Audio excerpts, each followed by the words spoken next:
Dans cette vidéo, je te propose de te raconter mon parcours, donc comment j'ai fait pour me lancer dans la couture, dans la création de vêtements modeste fashion, comment j'ai fait pour devenir formatrice, pour lancer tous mes différents business et même pour m'expatrier grâce à tout ça.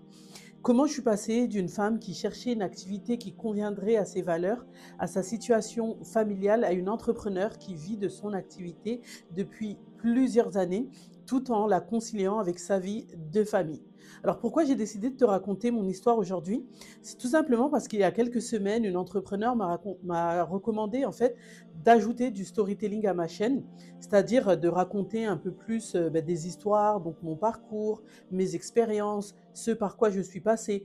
Et je me suis rendu compte qu'elle avait raison. Il faut savoir que par le passé, j'ai beaucoup partagé tout ça avec mes abonnés et je sais vraiment que ça a fait la différence auprès de beaucoup d'entre elles, de voir que quand j'ai débuté, j'étais comme elles, que je suis passée ou que je passe parfois par les mêmes phases, par les mêmes difficultés. Mon parcours et le but de le partager, ça a toujours été en fait de vous permettre en fait d'y croire, de passer à l'action et surtout en fait de vous rendre compte qu'on vit tout à peu près la même chose, on est toutes pareilles et que si moi j'y arrive ou d'autres femmes comme moi y arrivent, c'est que c'est accessible pour vous également. Alors je suis Kilia, je suis alors modéliste, couturière, fashion designer spécialisée dans la modeste fashion. Je suis la cofondatrice de l'Institut de formation Olarea et le but de cette chaîne, c'est de guider, d'accompagner, d'aider toutes celles qui souhaitent se lancer dans la couture, dans le modélisme, dans la création de vêtements modeste fashion et qui souhaitent lancer un business dans ce domaine qui soit rentable et épanouissant. Avant de débuter, si tu connais d'autres femmes qui souhaitent se former dans la modeste fashion, qui souhaitent lancer un business, je t'invite vraiment à leur partager cette vidéo et la chaîne de manière générale. Il faut savoir que ça va m'aider à pouvoir créer beaucoup plus de contenu. Ça va aider l'algorithme de YouTube à booster également mes vidéos. Je t'invite également à liker, donc pouce bleu pour envoyer de la force et pour me motiver à poster d'autres vidéos qui vont t'aider et à t'abonner si ce n'est pas encore le cas et à activer la cloche des notifications pour être sûr de recevoir en avant-première une notification lorsque je posterai une nouvelle vidéo. Alors c'est parti, dans cette vidéo, je vais essayer vraiment de bien la structurer pour vraiment partir du point de départ, donc de la manière dont j'ai commencé, comment j'ai évolué, ce par quoi je suis passée et qui m'a amené à la situation dans laquelle je suis aujourd'hui. Alors moi, j'ai débuté la couture en 2008, donc j'ai énormément d'années d'expérience. À cette époque, alors j'étais dans une phase en fait de ma vie. Alors, il y avait deux choses. Alors, il y avait le fait que déjà, je venais de porter le voile, donc je me suis convertie à l'islam, je venais de porter le voile et à l'époque, il n'y avait pas du tout de boutique en fait qui existait comme aujourd'hui et qui proposait des collections pour les femmes qui portaient de la modeste fashion. Et à cette époque-là, je portais le voile, mais je cherchais des vêtements adaptés à ma morphologie, à mon style, etc. Et en fait, je ne trouvais quasiment rien. Et je me suis mis en tête comme ça que j'allais pouvoir faire mes confections par moi-même. Alors un jour, sur un coup de tête, je suis partie acheter une machine à coudre et c'est comme ça que je me suis lancée dans la couture. Il faut savoir qu'à cette période-là aussi, j'étais du coup dans une période de ma vie où je me cherchais. J'avais 3 enfants en bas âge. J'avais cette envie de m'épanouir professionnellement. Je voulais travailler, je voulais avoir une petite indépendance financière, je voulais pouvoir contribuer aux charges du foyer, mais en même temps, j'avais cette envie de pouvoir m'occuper de mes enfants, passer du temps avec eux et également, je voulais une activité qui me permette en fait d'être en accord avec mes valeurs, tout simplement. Et à cette époque-là, je me rendais compte que c'était compliqué. J'ai fait des petits boulots par-ci par-là, mais c'était compliqué au niveau des horaires qui étaient imposés. C'était compliqué par rapport au voile. Et donc, j'ai décidé de tout arrêter. Et donc, il y avait ces deux choses. Donc, le fait que je cherchais voilà, des vêtements qui me conviennent, un style, etc. Et il y avait aussi cette phase dans laquelle j'étais, où je me cherchais vraiment dans ma vie. J'ai décidé d'apprendre la couture et j'ai décidé de créer moi-même mes vêtements. Je commençais à pratiquer, je commençais à chercher et il faut savoir qu'on était en 2008. Il existait, quelques blogs, mais pas énormément et j'avais énormément de mal à trouver, des tutos, à trouver des cours et cetera et je rencontrais toujours la même problématique. Si je souhaitais prendre des cours, c'était très compliqué pour moi parce que, dans ma ville, il y avait pas de cours, donc il fallait se déplacer. J'avais pas le permis de conduire. Il fallait trouver, donc faire garder les enfants, aller les déposer pour les faire garder, aller à mes cours, revenir chercher les enfants, puis rentrer chez moi. Donc c'était très compliqué. Sur internet, il y avait quasiment rien. Il y avait des petits articles par-ci par-là, mais c'était vraiment, très difficile à comprendre et c'est comme ça que je me suis lancée et j'avais tellement la niaque à cette époque-là que, j'ai commencé à faire par moi-même. Je passais des heures et des heures à coudre, à découdre. Je me suis énormément trompée, mais en fait, j'ai rien lâché. Je faisais de la couture comme ça et à chaque fois que je faisais des choses, en fait, j'essayais de comprendre pourquoi j'avais raté, pourquoi j'avais fait une erreur, et cetera. Et ce que je faisais, en fait, c'est que je prenais des notes. À chaque fois, je notais, je notais, je notais pour la prochaine fois, comprendre, qu'est-ce que j'avais fait pour réussir, qu'est-ce qui avait fait que j'avais échoué pour ne pas refaire la même erreur. C'est comme ça que petit à petit, j'ai commencé à apprendre la couture. Donc bien sûr, je suis partie quand même, me former un peu. Donc j'ai trouvé quand même, des petits cours une fois par semaine dans lesquels j'allais, qui m'ont permis, d'apprendre les bases et par la suite, donc j'ai aussi eu l'occasion, de faire un stage de couture d'une semaine dans lequel j'ai pu apprendre toutes les bases, donc les petites techniques de base, l'utilisation de la machine à coudre et j'ai pu également donc réaliser, mes premières confections. Donc à cette époque-là, également, donc je vais toujours faire le lien entre mon apprentissage de la couture, mais aussi la situation, dans laquelle j'étais personnellement.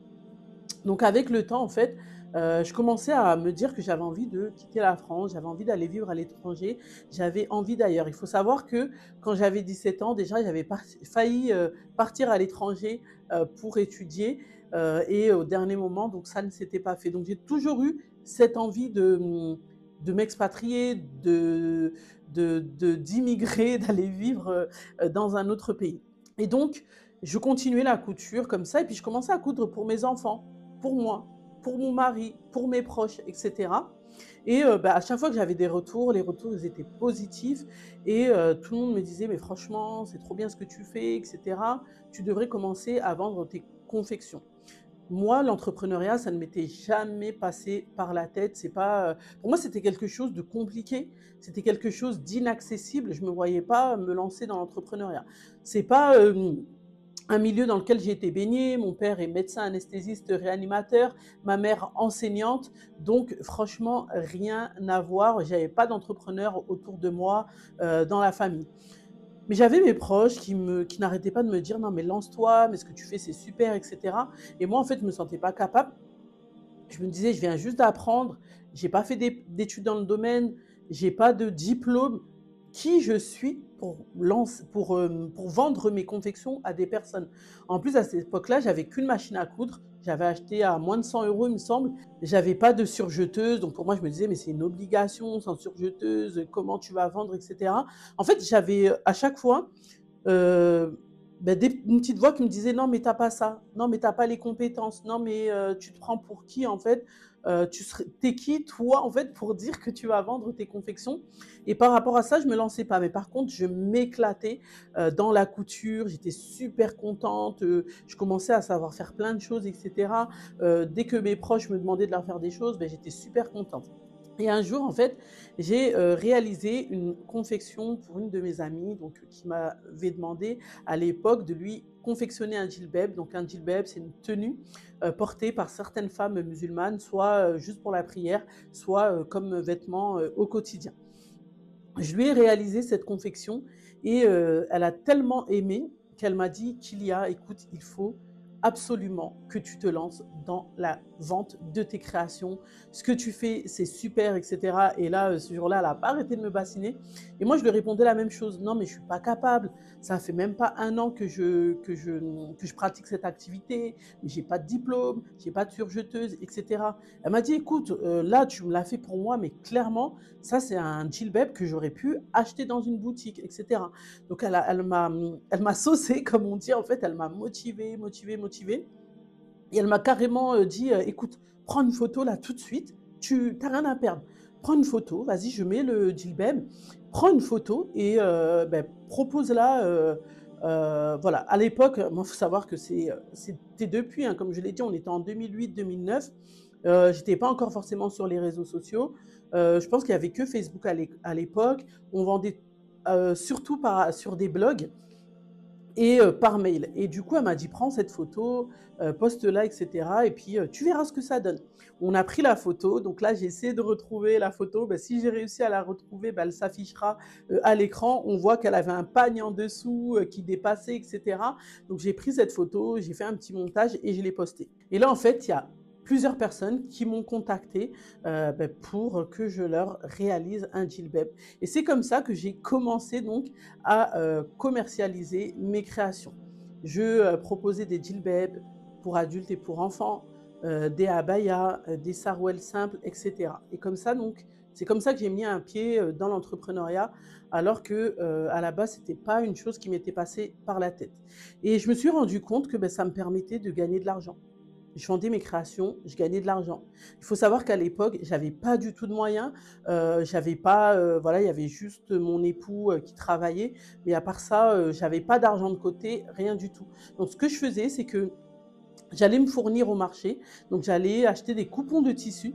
Je prenais les photos de ces coupons, je disais: «Voilà, j'ai, telle couleur de disponible» et donc les gens me passaient commande et puis dans ma ville, les gens ont commencé à savoir que, je proposais, heu, mes, hem, mes services de confection et comme ça, j'ai commencé donc à avoir des commandes.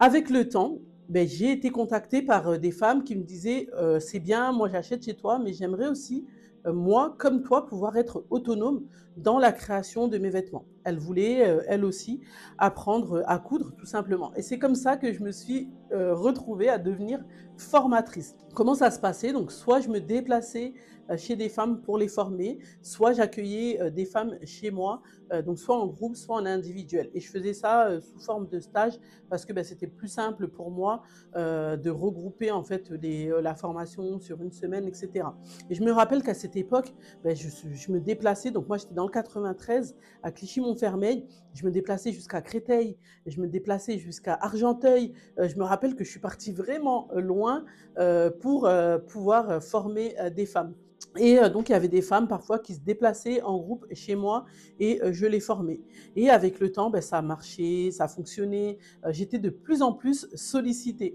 Donc pour vous montrer, rapidement, comme je vous l'ai dit avant, on vendait donc soit par des blogs, soit par des forums, donc qui existent encore aujourd'hui. Si vous tapez tout simplement sur Google Salim Couture, vous allez voir que mes anciens blogs et forums sont toujours disponibles, ils sont toujours en ligne, etc. Et voilà, c'est vraiment nostalgique, ça me rappelle mes débuts.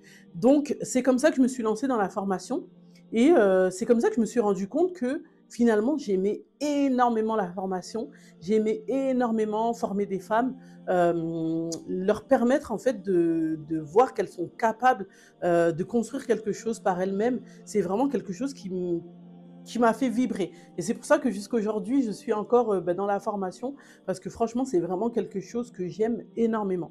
Avec le temps, je commençais à être sollicitée de plus en plus. Il y avait des femmes de partout qui m'envoyaient des messages parce qu'elles voulaient que je les forme. Des femmes de Belgique, des femmes du sud de la France, etc.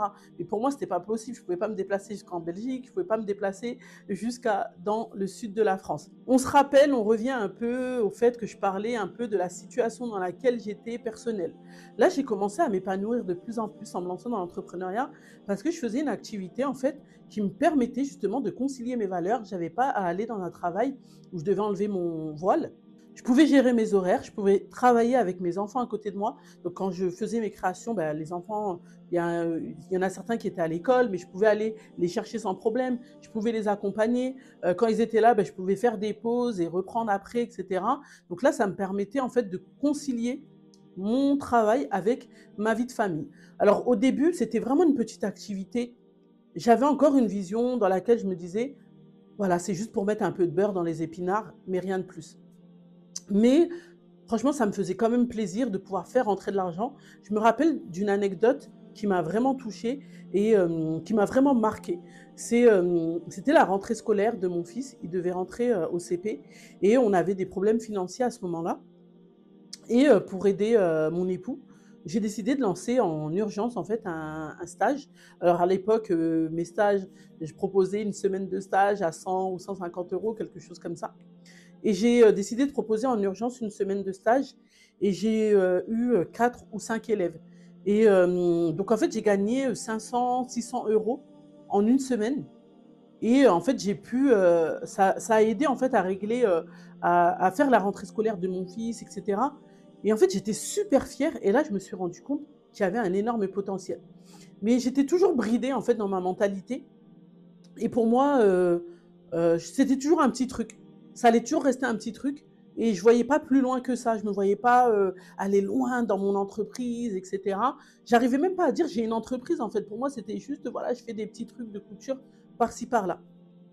Et comme je le disais, donc j'étais de plus en plus sollicitée de partout. Et on revient aussi au fait que, comme je l'ai dit, on souhaitait s'installer à l'étranger. Ça faisait des années qu'on en parlait, et cetera. Et avec le temps, le temps passait, le temps évoluait et ça se rapprochait de plus en plus. On avait vraiment cette envie de partir.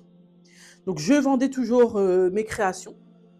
J'ai commencé à vendre du tissu également, parce que je me suis rendu compte que, il y avait certains tissus que les personnes d'autres femmes en fait ne réussissaient pas forcément à trouver.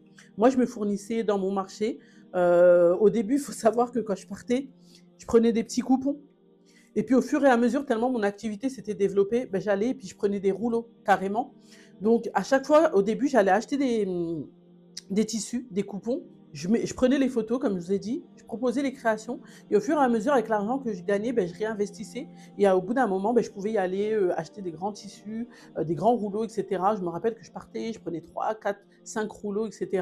Je me rappelle que mon mari avait dû, on avait dû investir dans un grand meuble, un long meuble qui me permettait en fait de stocker mes rouleaux de tissus. Et c'est comme ça, en fait, que l'entreprise, la petite entreprise que j'avais créée, en fait, elle commençait à se développer. Mais moi, en fait, j'étais encore dans l'inconscience, l'insouciance. Pour moi, ça restait toujours, voilà, ce petit truc. Donc je l'ai dit, je vendais mes créations, je commençais à vendre, du tissu et je proposais également des formations. Et puis, le moment, du départ à l'étranger est arrivé et là, en fait, dans ma tête, c'était: «C'est fini». Donc on avait décidé de partir en Égypte et dans ma tête, je me disais: «C'est fini, l'Égypte, c'est un pays où il y a plein de couturiers, ils sont compétents, ils proposent des tarifs moins chers que moi, ce que je proposerais sûrement et en fait, je vois pas, en fait, ce que moi je vais apporter de plus». Donc je me disais: «C'est pas grave, je vais continuer, à coudre uniquement pour moi, pour mes enfants, pour mes proches comme d'habitude, mais ce sera plus forcément, une activité professionnelle». Et puis pour les formations également, je me disais: c'est fini, je pourrais plus donner de formation vu que je serai à l'étranger, comment je vais faire?» Et puis à cette époque-là, c'était un peu avant que je parte ou je crois que j'étais déjà partie, je sais plus. J'ai une femme, qui m'a contactée, avec qui je suis toujours en contact aujourd'hui d'ailleurs et qui habitait à La Réunion et elle m'a dit: Moi j'habite à La Réunion, mais je veux à tout prix, je veux absolument me former, avec toi». Et à l'époque, c'était, l'époque de Skype, tout le monde allait sur Skype et elle m'a dit: «Qu'est-ce que tu penses, d'essayer en fait de faire une séance via Skype?» Je lui ai dit: «Écoute, pourquoi pas, on pourrait essayer». Donc on se resitue un peu, donc je suis dans la période où je commence à faire des vidéos. On déménage, donc on part s'installer, en Égypte et donc déjà arrivé en Égypte, il faut savoir que je me rends compte que, en fait, il y a une communauté de Français sur place et je me rends compte qu'en fait, les Égyptiens, ils travaillent très bien, mais il y a des choses qu'ils font pas forcément comme nous, il y a des choses qu'ils ne font pas forcément et je me rends compte que je suis sollicitée par des Français. Donc par exemple, un jour, il y a une, connaissance qui me demande, elle est enceinte, elle va bientôt accoucher, elle me demande de lui faire un trousseau donc composé de, une gigoteuse, un tour de lit, une, couverture et cetera, donc des choses de ce genre-là. On avait du mal à trouver des draps housses, c'est simple, hein, voilà, c'est simple. Mais des draps housses, on avait du mal à en trouver et je confectionne mes draps housses et d'autres personnes le voient et me disent: «Ah nous aussi on veut des draps housses». Des rideaux, il y en avait mais c'était pas forcément joli. Par contre, il y avait énormément de tissus pour des rideaux et on me sollicite également pour coudre des rideaux et cetera. Également donc je suis, contactée par une marque et c'est la première marque avec laquelle j'ai travaillé, qui travaille avec des couturiers, avec un atelier, et cetera. Mais elle m'explique, en fait, elle a du mal quand elle veut, alors quand elle leur ramène un prototype et qu'elle leur demande de le refaire, et cetera, là, il n'y a pas de souci. Mais bah, le prototypage, c'est très compliqué avec eux, surtout avec la barrière de la langue. Elle a du mal à se faire comprendre et elle me demande si on ne peut pas travailler un prototype ensemble et elle, après, elle irait les voir avec le prototype donc pour qu'ils le reproduisent en série. Et c'est comme ça qu'on travaille, son prototype. D'ailleurs, son produit, il a super bien, fonctionné. Donc on travaille son prototype, ensemble. Je le réalise jusqu'à ce qu'elle le valide et ensuite, bah, elle va voir son atelier et elle le fait, elle développe donc son modèle en série. Et là, en fait, je me rends compte que ben, j'ai un vrai savoir-faire, en fait. Je me rends compte que tout ce que j'ai appris dans la couture, j'ai appris un réel métier. Et en fait, je me rends compte que même en étant à l'étranger, ben, en fait, ou dans un pays où je me disais, ben, il y a beaucoup de couturiers, ils savent faire beaucoup de choses, etc. Mais en fait, ce savoir-faire-là, il m'est vraiment utile. Donc c'est comme ça que, en fait, même en Égypte, ben, je continue un peu ma petite activité. Mais à cette époque-là, par contre, la formation est mise en pause. Donc je propose beaucoup bah, mes services, comme j'ai dit, avec surtout cet entrepreneur là qui lance ses confections. Donc j'aide dans la réalisation de ses prototypes et on me fait des commandes, donc soit de vêtements, encore une fois, parce que bah, il y a certains vêtements, ils les font pas de la même manière, etc. Donc en fait, au final, je réussis à toucher cette communauté. Et donc là, je me dis, bah, pourquoi pas en fait essayer, de proposer mes formations à distance. Alors là, le temps a passé, on est en 2014, on est en 2013-2014 et donc j'ai eu cette idée de vidéo. Je commence à m'équiper, juste un petit appareil photo, un trépied, ma machine à coudre et puis je commence à filmer des petites vidéos et les mettre en ligne. Et là, j'ai une idée, je me dis: «Bah, tiens, je vais faire une session». Cette session, je la propose gratuitement. Je me dis: «Je vais faire une session à distance». Je vais prendre, 20 ou 30 femmes, je ne me rappelle plus à l'époque et pendant, je crois, 20 jours, bah, je vais essayer de les former. Je vais leur mettre en ligne des vidéos pour leur apprendre donc déjà à utiliser la machine, à faire leur première couture et à réaliser leur première confection. Mon mari réalise un petit flyers, on le met en ligne et là on se rend compte que c'est la folie. En moins d'une heure, toutes les places sont prises. Et donc je propose cette session gratuitement. Ça se passe super bien. À la fin, j'ai que des bons retours et bah, ça se passe super bien au point qu'elles arrivent effectivement à réaliser leur première confection. Dans la foulée, je relance une deuxième session, mais cette fois-ci, je la fais payante. Par contre, j'avais fait un petit prix à l'époque, c'était 10, 20 euros. J'osais pas encore proposer, j'avais pas conscience de la valeur de ce que j'apportais et j'arrivais pas encore à proposer des tarifs qui correspondaient vraiment bah, à la valeur de ce que j'apportais. Et donc, cette deuxième session, pareil, en quelques heures, toutes les places sont prises et elles cartonnent. Je n'ai que des bons retours, elles arrivent toutes à réaliser leur confection, etc. Et là, je me dis que je tiens quelque chose. Mais j'ai toujours, en fait, je suis toujours dans cette mentalité où pour moi, non, c'est qu'un petit truc à côté, etc. Et j'ai mon mari qui commence à me dire, Kylian, là, tu ne te rends pas compte de ce que tu es en train de mettre en place. Lui, il avait déjà la vision, en fait. Il me dit, là, ton entreprise, là, tu es en train de créer une vraie entreprise. Là, en fait, il me dit, prépare-toi. Prépare-toi. En gros, il me dit, tu vas devenir une entrepreneur. Là, tu tiens un concept. Et moi, je lui dis, mais non, mais non, mais non, voilà, j'y croyais pas, j'étais pas, j'avais pas encore la vision et tout ça. Donc voilà. Faut savoir qu'aujourd'hui, l'entrepreneuriat, c'est développé. On nous montre, et parfois même c'est un peu trop facile, que tout le monde peut se lancer, etc. Mais à l'époque, c'était pas ça. Les entrepreneurs, pour nous, en plus, c'était des gens qui avaient énormément d'argent, etc. Et donc moi, pour moi, j'étais pas assez bien, j'étais pas apte, j'avais pas les capacités en fait pour faire tout ça. Donc petit à petit, voilà, c'est comme ça que je commence à proposer mes formations. Donc je reviens, à une petite chose qui est super importante à comprendre dans mon parcours, c'est que moi en fait, bah, déjà je suis originaire du Gabon. Donc le Gabon, c'est un petit pays, d'Afrique centrale et beh, comme dans plein de pays, en fait, on a des tenues traditionnelles. Et ben moi, en apprenant la couture, je voulais aussi pouvoir me confectionner des tenues traditionnelles de chez moi, comme le kabangon, par exemple, donc qui est une robe ample que l'on porte ben, régulièrement. En étant musulmane, comme je l'ai dit dès le départ, je voulais aussi porter, créer, donc confectionner des vêtements qui correspondaient à mes valeurs. Donc des vêtements assez amples, larges, manches longues, etc. Et quand j'évoluais dans mon apprentissage, bah, j'ai cherché à faire des formations un peu par-ci par-là, même si j'ai débuté en autodidacte. il y a un moment où j'ai commencé à chercher à me former pour apprendre plus de choses. J'ai acheté des livres, etc. Et je me suis rendu compte d'une chose qui m'a assez attristée, qui m'a déroutée, qui n'était pas compréhensible pour moi. C'était que à chaque fois que du coup, je voulais me former, je me suis rendu compte donc il y avait plusieurs méthodes de modélisme, mais à chaque fois, c'était toujours, toujours, toujours pour un seul type de vêtements, donc pour des vêtements entre guillemets «à l'occidental», pour des vêtements très ajustés, très près du corps. Si je cherchais à faire des vêtements pour les femmes musulmanes, il n'y avait rien. Je cherchais des vêtements, un peu style traditionnel, il n'y avait rien du tout. Je cherchais des vêtements de ce qu'on appelle aujourd'hui justement la modeste fashion, il n'y avait rien du tout. Et en fait, à chaque fois que je créais des vêtements ou que je cherchais à me former, c'était toujours la même chose. Et en fait, ça ne correspondait pas forcément au style que moi je voulais faire. Et c'était la même problématique que les femmes que je formais en fait rencontraient. Et de là, comme je l'ai dit au départ, moi, franchement, j'ai eu la niaque. Il faut savoir que je passais des fois, mais je cousais jusqu'à tard. Je passais mes journées à coudre, etc. Il y en avait partout. Et à chaque fois, je prenais des notes, je prenais des notes, je prenais des notes. Si on vient chez moi, j'ai un grand sac avec toutes mes notes. J'ai des porte-vues, etc. où dedans, il y a vraiment tout ce que j'ai noté. Et je faisais des tableaux, les mesures, je testais l'aisance, etc. Vraiment tout. Il y a beaucoup de fois où je me suis trompée, j'ai fait des erreurs, mais ça m'a permis en fait de bien comprendre. Et petit à petit, en fait, je notais, je notais, je notais, je notais. Et c'est comme ça, en fait, que j'ai commencé à développer, en fait, une expertise dans la création, en fait, de vêtements modeste fashion. Et quand j'ai commencé la formation, j'ai commencé à être touchée aussi par le syndrome de l'imposteur. En fait, c'est que je me disais, toi, tu formes des gens, mais en fait, toi-même, tu as beaucoup avancé en autodidacte, tu n'as pas de diplôme, tu n'as pas de réelle formation dans le domaine, etc. Et je me rappelle que c'était la guerre avec mon mari parce qu'il me disait, mais Kylia, ok, tu n'as pas fait de formation, tu as appris beaucoup en autodidacte, etc. ou avec des livres par-ci, par-là.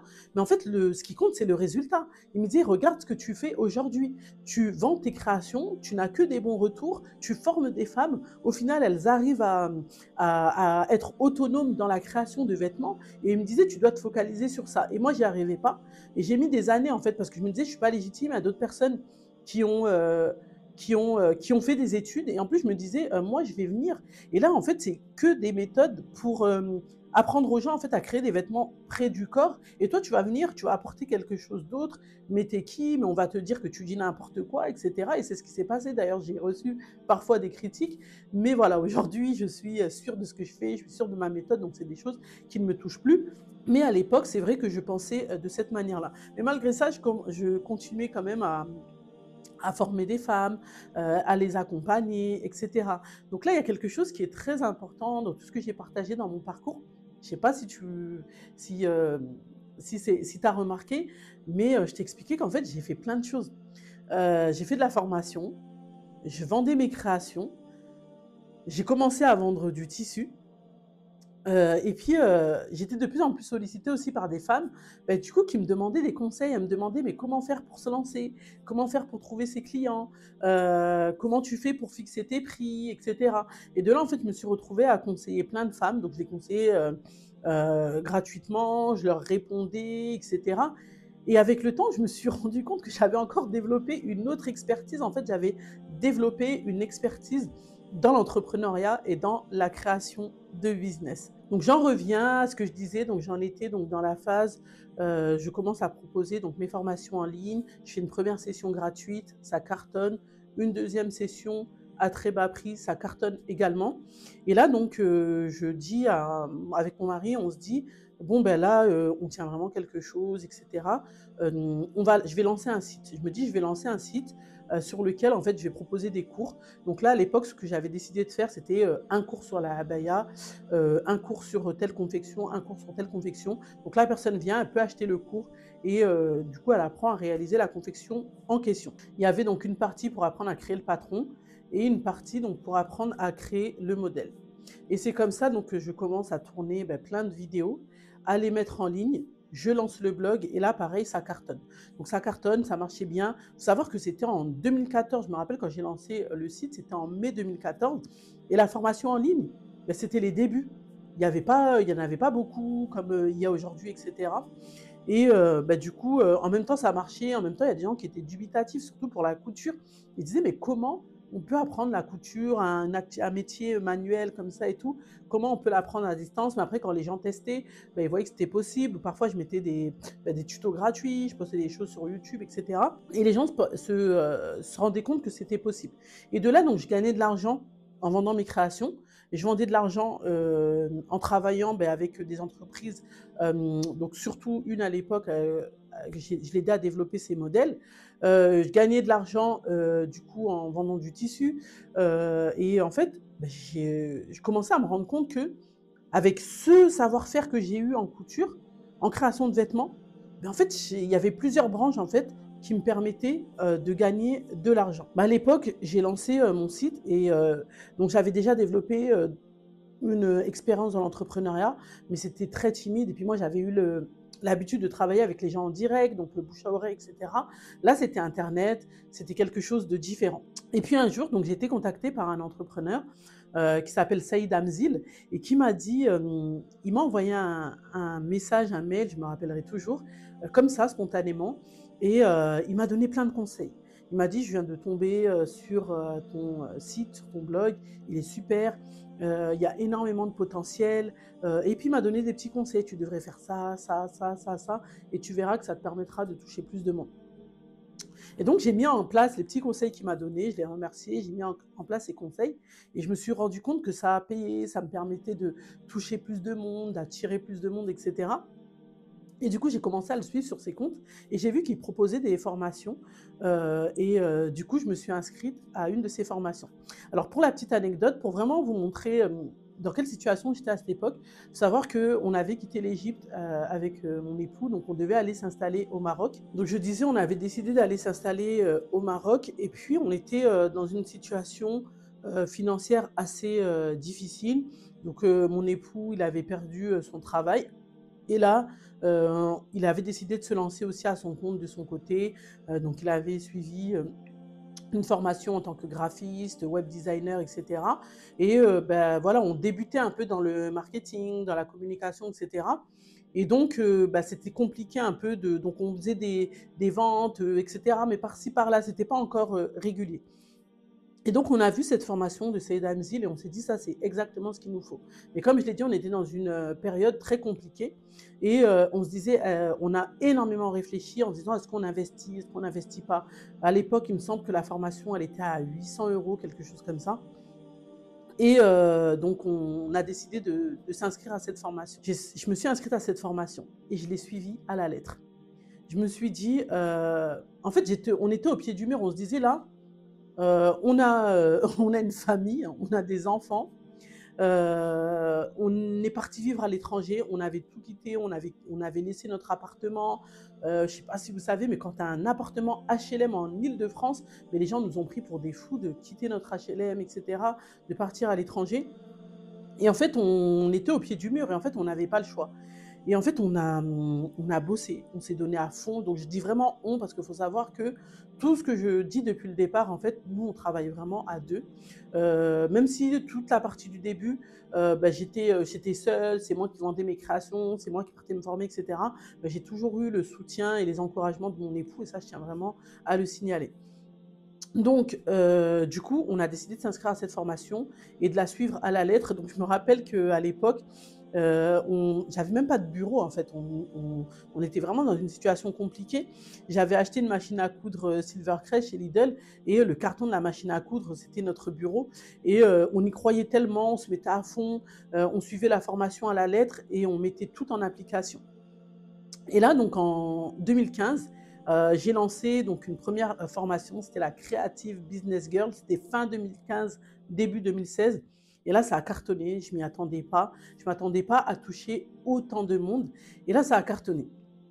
Et j'ai eu énormément de femmes qui se sont inscrites. Et bah, c'est la première grosse session du coup d'inscription que j'ai faite. Et bah, j'ai continué comme ça à proposer plusieurs formations. Et puis avec le temps, bah, je peaufinais parce que moi, je n'ai jamais cessé de me former. Donc je me formais de plus en plus, ce qui fait que tout ce que j'apprenais, je le mettais à disposition de mes élèves dans les formations. Et au début, comme je disais, je proposais des petits cours par-ci par-là et je me suis rendu compte qu'en fait, le mieux, c'était vraiment de proposer une formation complète. C'était de ça dont les femmes avaient besoin. Une formation dans laquelle je les prends par la main, donc dès le départ. Donc on part vraiment du début. Je les accompagne tout au long, donc on se forme même pour une grande débutante à la couture, connaître la machine, utiliser la machine, faire ses premières coutures, à vraiment toutes les techniques de couture principales, la création de patrons, etc., la création de vêtements. Et donc, c'est comme ça qu'au fur et à mesure, en fait, j'ai développé les formations. Ça marchait super bien. Je me suis rendu compte qu'il y avait énormément de femmes, en fait, qui souhaitaient se former dans la création de vêtements et surtout, surtout, surtout dans la modeste fashion et dans la mode traditionnelle.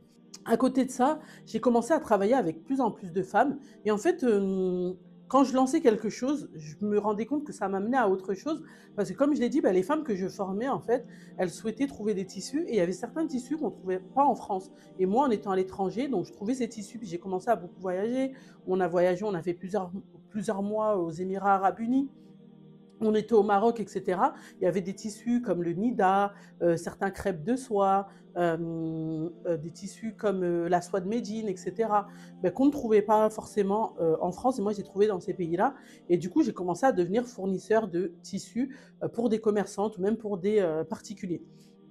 Donc comme ça, en fait, petit à petit, j'ai commencé à développer tout un écosystème autour de la couture. J'étais aussi contactée donc, par des personnes qui avaient envie de lancer une marque, mais qui n'avaient pas du tout envie d'apprendre. Ces personnes-là me demandaient si je pouvais en fait les aider à développer leur marque tout simplement.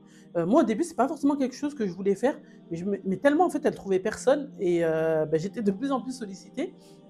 Donc, j'ai commencé en fait à proposer ce service-là. Donc, j'ai commencé à travailler avec des marques, à les aider à développer leur modèle. On a travaillé des prototypes. J'allais chercher du tissu pour elles. J'ai commencé à collaborer avec des ateliers, à leur proposer des confections en série. Et moi, j'avais décidé de me spécialiser en fait dans les petites séries parce que je me suis rendu compte que pour des personnes qui avaient un gros budget, qui voulaient lancer des grosses séries, pour elles, c'était assez simple. Elles vont contacter les ateliers. Les ateliers les prennent sans problème. Mais pour les personnes qui veulent proposer des petites séries, les entrepreneurs qui veulent commencer avec 10, 20 pièces, 30 pièces, 40 pièces, c'était beaucoup plus compliqué. Et j'avais décidé de me spécialiser donc pour ce type de collection. Et là, en fait, pareil, ça a marché énormément alors que moi, j'avais même pas besoin de faire de publicité. Et jusqu'à aujourd'hui, c'est une prestation pour laquelle on me contacte régulièrement alors que je ne communique pas dessus et alors que je ne fais aucune publicité. Donc en parallèle, je faisais également ça, la vente de tissus, la formation. Je commençais aussi à accompagner des entrepreneurs qui voulaient lancer leur marque parce que elles voulaient connaître tout le processus pour pouvoir se lancer. Elles avaient besoin d'accompagnement, elles avaient besoin d'être guidées, etc. Il faut savoir qu'en parallèle de tout ça, en fait, moi, pour mon entreprise, donc j'ai parlé de la première formation que j'ai suivie de Saïd Amzil. Donc c'était la formation qui s'appelait la WMA. Mais après ça, en fait, j'ai commencé à suivre énormément de formations parce qu'il fallait que je me forme en fait pour pouvoir gérer mon business. J'ai suivi des formations en copywriting, donc c'est le fait de d'écrire des textes persuasifs, etc., en storytelling, dans le community management pour pouvoir gérer mes réseaux sociaux. J'ai commencé à me former dans le montage vidéo pour pouvoir monter des vidéos pour mes réseaux sociaux. Je me suis formée dans le SEO, donc le référencement web, parce que j'écrivais des articles sur mes différents blogs. Donc, je me suis formée dans le marketing digital. Donc, j'ai suivi énormément de formations. J'ai appris à utiliser plein d'outils, etc. Et ça me permettait en fait de conseiller, de commencer aussi à accompagner plein de femmes. Donc, je suis partie de base de la couture et j'ai commencé à développer tout ça. Et en fait, faut savoir que financièrement, au départ, je l'ai dit, on était dans une situation un peu compliquée, etc. Et petit à petit, ça a commencé à s'arranger. Et en fait, là, on est passé d'un autre côté. On a commencé à générer des revenus en fait qu'on n'avait jamais générés auparavant. Faut savoir que mon mari, lui aussi, son entreprise, elle se développait de son côté. Du coup, on avait aussi réussi à se créer un peu un réseau d'entrepreneurs. Et avec le bouche à oreille, il commençait à avoir des clients, etc. Et tellement, tout ce qui concerne la création, en fait, ça prenait de l'ampleur. Il a même décidé en fait de fermer son agence et en fait qu'on se consacre à deux à 100% sur toutes les entreprises en fait qu'on a créées autour de la création de vêtements. Donc le bureau d'études, l'atelier de confection, les formations, etc. Il a même commencé lui aussi à se former un peu, surtout dans le modélisme, dans la création de patrons, pour pouvoir travailler avec moi. Donc il y a des patrons à faire, lui aussi il est apte à créer ses patrons. Dans le sourcing, aller connaître les tissus, chercher des tissus pour des clients, et cetera. Donc comme ça, franchement, on a commencé à s'épanouir et on aimait énormément ce qu'on faisait. Je me suis rendu compte aussi, on me dit souvent: «Mais Kylia, tu devrais créer ta marque, et cetera». C'est vrai que je ne suis pas contre, c'est quelque chose que je peux faire avec le temps si j'en ai l'opportunité. Mais aujourd'hui, ce qui me plaît le plus, en fait, c'est de former des gens, de les accompagner pour qu'elles puissent lancer leur marque. Et j'aime énormément aussi travailler avec des marques, pouvoir les aider à développer leur modèle. J'aime énormément toute la phase de réflexion, de création de patrons, etc. Et donc, c'est quelque chose dans quoi je m'épanouis énormément. Et là, donc, on voit comment la situation de départ dans laquelle j'étais, j'appuie souvent sur le fait que moi, je suis une femme, j'ai grandi en banlieue. Et souvent, quand on vient de banlieue, voilà, il y a des choses qui, pour nous, qu'on pense inaccessibles. Je suis aussi une femme, donc on se dit en tant que maman, c'est compliqué, il y a des choses qu'on ne peut pas forcément faire. Il faut savoir que j'ai 4 enfants. Quand je me suis lancée dans l'entrepreneuriat, j'en avais 3. Ils étaient en bas âge et j'ai eu ma quatrième entre-temps. Je suis noire, il faut le dire, et parfois quand on est ce qu'on appelle racisé, on va subir de la discrimination, etc. Et c'est des choses qu'on pourrait, toutes ces choses-là, en fait, il y a aussi le fait de porter le voile, où il y a beaucoup de portes qui nous sont fermées. Et moi, je voulais pas forcément tomber dans la victimisation, même si toutes ces choses-là, elles sont vraies, mais je voulais pas prendre ça comme excuse pour ne rien faire. Je me suis dit, en fait, j'ai envie de vivre une certaine vie. Et si je veux réussir à la vivre, il faut que je me donne les moyens. Il faut que je me donne les moyens, il faut que je fasse les causes. Après, bien entendu, donc en plaçant toute ma confiance en Dieu. Donc voilà, c'est comme ça en fait que j'ai pu évoluer, que j'ai pu lancer toutes mes activités. Faut savoir que finalement, comme je l'ai dit, donc je suis partie vivre à l'étranger. Donc j'ai quitté la France en 2013-2014. J'ai fait 1 an et demi en Égypte. Ensuite, on est parti au Maroc sur Tanger.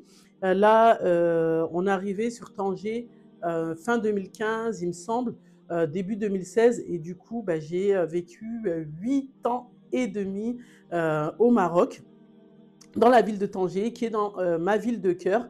Quand j'ai commencé à coudre, j'étais à Clichy-sous-Bois, dans le 93. J'ai commencé sur une petite table dans ma cuisine. Arrivée sur Tanger, j'ai pu ouvrir mon propre atelier. Donc à la base, l'atelier, je comptais dispenser des formations sur place et ça ne s'est pas passé comme prévu. En fait, au moment où j'ai ouvert cet atelier, j'ai eu une opportunité parce que j'avais tellement une vision où je voulais aller très loin. J'ai eu une opportunité de reprendre des études pendant 3 ans, de me former aussi à la mode traditionnelle marocaine, etc. Parce que j'aime énormément apprendre, comme je le disais depuis le début. Et pour proposer vraiment des formations de qualité, j'ai toujours envie d'aller, de chercher à en savoir plus, à bien comprendre tout le domaine. Et du coup, j'ai repris des études pendant 3 ans. Et du coup, j'ai pas pu dispenser de formation sur place. Mais du coup, dans cet atelier, j'ai pu travailler. Je filmais, je tournais toutes mes vidéos dans l'atelier. Je dispensais aussi du coup des formations en direct, en visio. J'ai pu travailler tous les modèles que je travaillais pour mes clients, etc. On travaillait dans l'atelier. Donc pour la petite histoire, il faut savoir qu'à cette période, comme on voulait un peu avoir une petite vie de digital nomade, donc on voulait avoir une certaine liberté, pouvoir voyager, parfois aller faire des petits week-ends, etc. Si on veut aller faire un week-end 3-4 jours à Tétouan, à Marrakech, etc. Mes enfants suivaient des cours en ligne avec une école française agréée. Et du coup, j'avais pu, en fait, dans une des pièces, en fait, faire une pièce pour mes enfants. Donc en fait, moi, je travaillais dans une pièce, mes enfants, ils avaient leur pièce à côté dans laquelle ils pouvaient faire leurs cours, etc. Et en fait, je me suis rendu compte que j'avais vraiment réussi, en fait, à construire la vie dont j'avais toujours rêvé, en fait, sans faire de concessions. Donc je gagnais ma vie confortablement, de sorte à pouvoir vivre à l'étranger. Donc c'est toujours le cas, bien entendu. J'ai pu construire une vie où je travaillais Mes enfants, ils étaient là, je pouvais avoir un œil sur eux, je pouvais passer du temps avec eux, on pouvait voyager, etc. et se dire, bon, ben, le matin, c'est les cours, c'est le travail, et l'après-midi, ben, on va profiter en famille. Et tout ça, en fait, c'est quelque chose, comme je l'ai dit au départ, je ne l'avais pas du tout en tête. Je me pensais pas du tout capable. Et en fait, tout ça, ça a été possible grâce à la couture. Et c'est pour ça que j'ai pas voulu commencer la vidéo comme ça aurait pas forcément été compris. Mais je dis très souvent, la couture, elle a changé ma vie. Et voilà en fait en quoi la couture, elle a changé ma vie. Je me suis lancée à la base pour créer des confections pour moi et j'aurais jamais cru que j'aurais pu mettre tout ça en place. Aujourd'hui, je suis totalement épanouie, même si je ne vais pas vendre du rêve. L'entrepreneuriat, ce n'est pas toujours facile. Il y a des hauts, il y a des bas, il y a des victoires, il y a des échecs. Mais en tout cas, aujourd'hui, je vis une vie où je gagne de l'argent grâce à ma passion, grâce à une activité qui me plaît. Je peux facturer en fait à des tarifs qui me permettent de bien vivre, de pouvoir vivre à l'étranger comme je le souhaite, de pouvoir inscrire mes enfants dans les écoles que j'ai choisies, de ne pas subir, de pouvoir passer du temps avec eux, de faire une chose que j'aime. Et à travers les vidéos que je vais partager sur cette chaîne, et cette vidéo en particulier, mon but c'était vraiment de vous faire comprendre, de vous faire prendre conscience que c'est possible. Moi, j'ai rien de plus. J'ai commencé, j'avais aucune compétence, je suis tout simplement passée à l'action. J'ai tout simplement fait des choses. Oui, parfois j'ai dû faire quelques sacrifices. Oui, parfois ça a été difficile. Oui, à des fois j'ai envie de tout arrêter. Mais en tout cas, je suis là, je continue, je fais des choses. Il y a des fois où je réussis, il y a des fois où j'échoue. Je vais partager tout ça sur la chaîne. Il y a des fois où j'ai perdu de l'argent. J'ai voulu travailler avec un atelier, j'ai perdu 1000 euros. Il y a des fois où je me suis fait arnaquer. Il y a des fois où ça s'est peut-être mal passé, etc. Mais tout ça, ce sont des expériences qui m'ont forgé, qui m'ont permis de m'améliorer, qui m'ont permis de me développer, qui m'ont permis d'en apprendre plus. Et en tout cas, le résultat aujourd'hui, il est là. Et c'est un résultat que je souhaite à chacune d'entre vous. Et c'est vraiment pour ça que j'ai créé cette vidéo. C'est vraiment pour ça que j'ai créé cette chaîne. C'est vraiment pour ça que j'ai créé l'Institut de formation Olarea et que je n'ai pas souhaité m'arrêter à juste former des femmes, à apprendre à faire des petites coutures par-ci, par-là.